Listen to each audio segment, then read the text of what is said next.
Mais tout de suite, point de départ de cette première rencontre dans les vendredis du 18-20, cette conférence gratuite qui se tiendra vendredi prochain, le 24 mai, entre 15h et 17h à l'Université des Antilles, à l'invitation de CAP 2030 et d'Eau de Soleil aussi, qui est un CAP 2030 qui est un cabinet de conseil en développement durable et innovation. Et à travers cette enseigne, justement, Nicolas Méron, à qui l'on doit de jolies rencontres ici en Guadeloupe. C'est encore le cas ce soir avec vous, Hugo Bachelier. Bonsoir. Bonsoir. Bienvenue. Vous êtes ingénieur diplômé de l'Université de technologie de Compiègne en génie des systèmes urbains.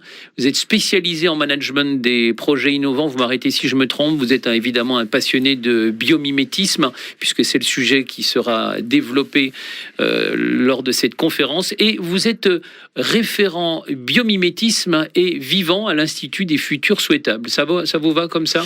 Oui, alors en effet, là, j'avais pris un petit peu de... C'est une jolie carte de visite, ça. Merci.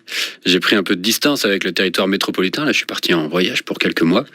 Donc, je n'ai plus exactement la casquette de l'Institut, mais je suis très proche de l'Institut depuis longtemps. Justement, tiens, puisque vous y faites référence à ce voyage, vous êtes venu de France, de l'Hexagone, où vous êtes déplacé en bateau. C'est un geste écologique. En tout cas, c'est une démarche écologique. Je crois savoir que vous êtes à l'origine également de l'association étudiante Mycélium. Et si je dois faire ce lien avec le filament que représente le mycélium, en référence aux champignons, finalement, vous êtes ici aussi, en Guadeloupe, pour retisser des liens et en lien avec vos racines qui sont guadeloupéennes. Oui, tout à fait. Oui, j'ai des origines guadeloupéennes de longue date, depuis quelques années. Mais ma grand-mère a vécu sur le territoire guadeloupéen jusqu'à tard. Elle était dermatologue ici. Elle s'est occupée des lépreux, notamment la Désirade. Puis à un moment, elle a chopé la lèpre et elle a dû retourner sur le territoire métropolitain. En tout cas, belle démarche que de revenir comme ça, lentement, justement. C'est le rythme de la nature. Vous n'avez pas voulu aller plus vite. Vous avez embarqué sur le fameux bateau du Père Jaouen, qui était une figure emblématique de la réinsertion et du monde de la mer d'ailleurs. Le Père Jaouen qui a monté notamment un très beau projet d'accueil de jeunes en difficulté. Et c'est encore le projet actuel. Ça fait 50 ans qu'il tourne et qu'il fait le voyage. Et j'ai eu Donc ça a été repris aussi. Ça a été repris, oui, depuis son décès. Enfin, par la famille, c'est tout un écosystème qui fait tourner l'association depuis plusieurs dizaines d'années. Et j'ai eu cette chance de rejoindre le bateau. On était 37 dans ce voyage. C'était une belle aventure humaine. 2 mois de voyage. 2 mois de voyage. 2 mois de voyage pour arriver jusqu'en Guadeloupe. On a débarqué à Marie-Galante et à Des. Ça va, vous n'avez pas eu de mal de mer tout J'ai eu un peu de mal de mer, oui. Quand même. Et les conditions de navigation, c'était correct? On a eu des moments très différents, mais c'est vrai que le golfe de Gascogne a mauvaise réputation. Oui, et pas ça pour cogne. C'est ça.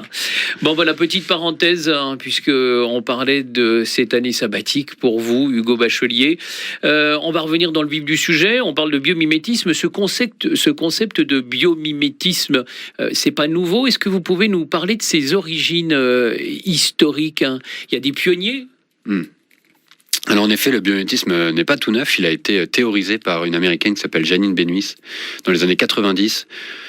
Qui a posé le terme, mais même bien avant, les acteurs, beaucoup de chercheurs, d'inventeurs s'inspiraient du vivant pour arriver à trouver plein d'innovations ou d'inspiration au service des enjeux de la technologie ou de l'innovation technique ou de la santé même.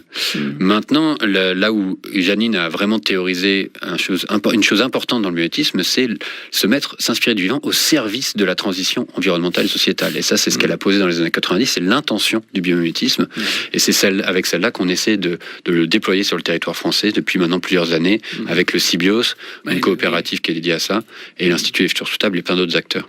Justement, tiens, il y a quelques années, je parlais déjà de biomimétisme ici même. Il était assis à votre place, ou en tout cas, c'est vous qui êtes assis à sa place dans ce 18-20, avec quelqu'un que vous connaissez sûrement, que vous côtoyez fréquemment, Hugo Bachelier. Il s'agit de Tariq Shekchak.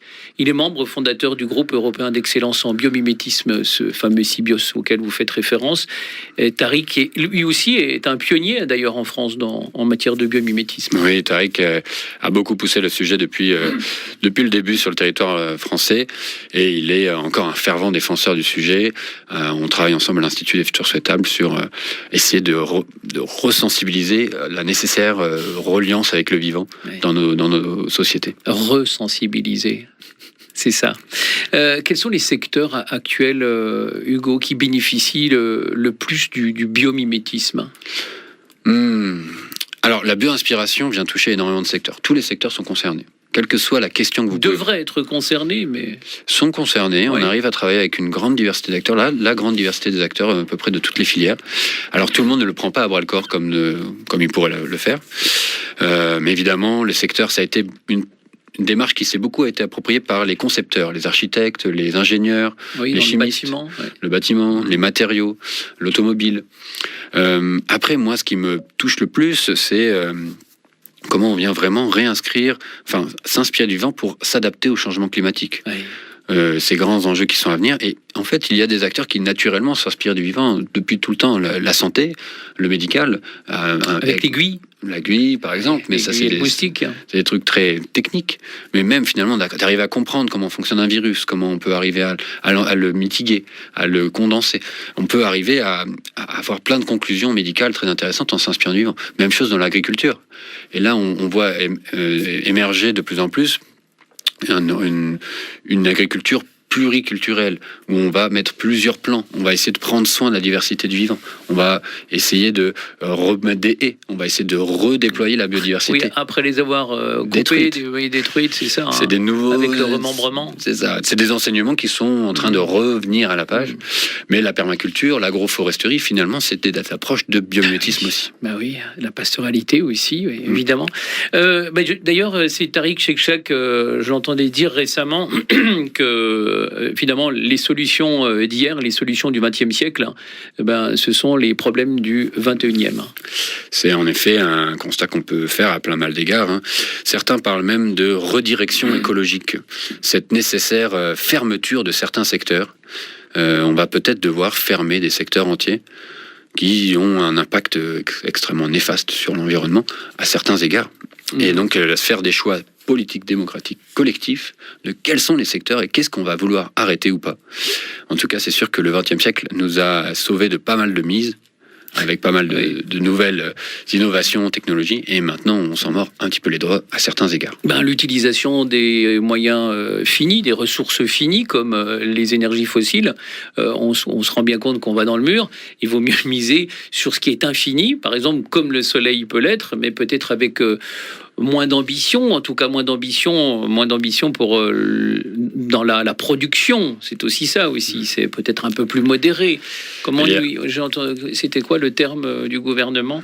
C'était qu'il fallait faut être plus pondéré, quoi, on va dire, dans ses ambitions de production.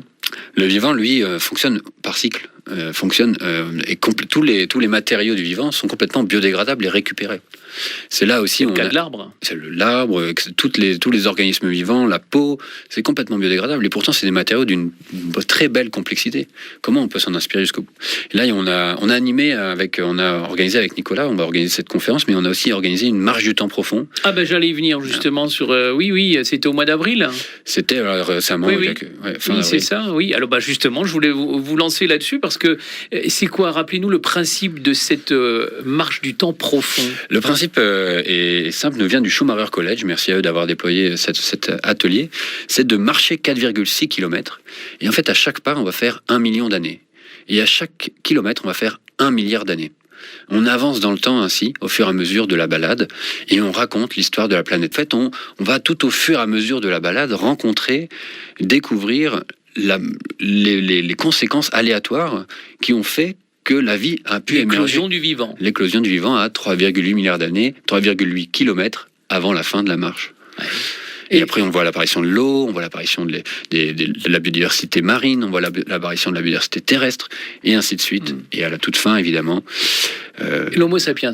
Mais l'Homo sapiens, il arrive quand, justement, au bout de la marche? À combien? À 4,5 milliards de kilomètres? Il arrive 4,5 à moins d'un mètre avant la fin. Ouais, c'est ça, c'est terrible. Moins d'un mètre.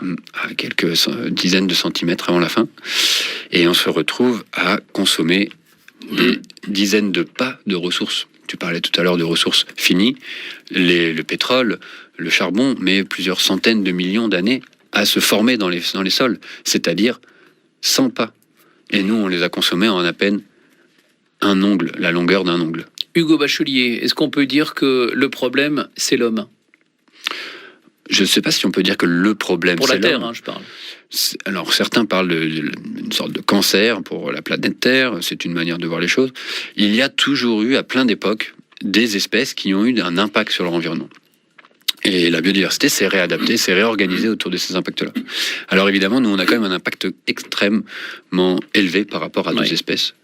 Maintenant, je pense aussi qu'on a une capacité peut-être à aggrader l'environnement, et pas uniquement le dégrader. À voir comment nous, on peut se réinscrire dans notre écosystème. Mais c'est sûr qu'on a un impact non négligeable sur la biodiversité. On l'avait remarqué.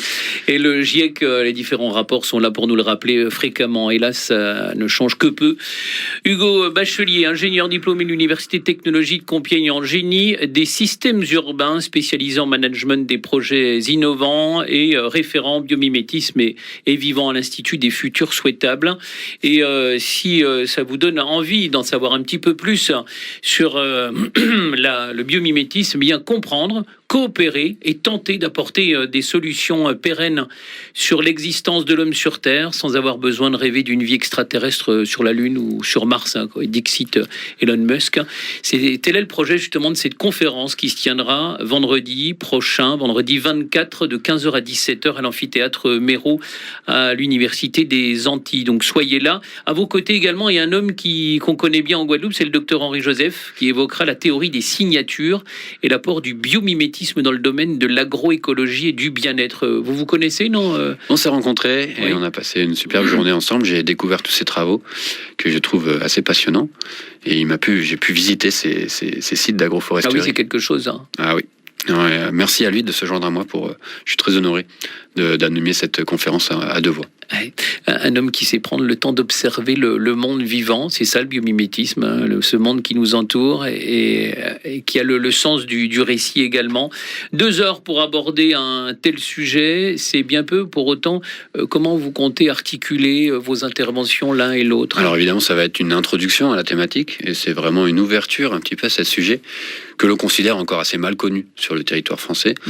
On va surtout inviter à découvrir le potentiel de cette démarche-là et montrer l'opportunité peut-être pour un territoire comme la Guadeloupe, qui a notamment une énorme biodiversité endémique ou au moins indigène, qui sont un potentiel large d'inspiration, mais aussi qui va avoir des grands enjeux autour des enjeux de changement climatique et qui va devoir mettre en place des solutions pour s'adapter à ce changement climatique. Et peut-être que le vivant peut inspirer pour arriver à résoudre ces grands challenges. C'est ça. Quels sont les aspects les plus passionnants de vos recherches en cours, hein, même si vous êtes dans une année, dans un moment un peu sympathique? Et encore, justement, c'est une période d'exploration, c'est une belle période.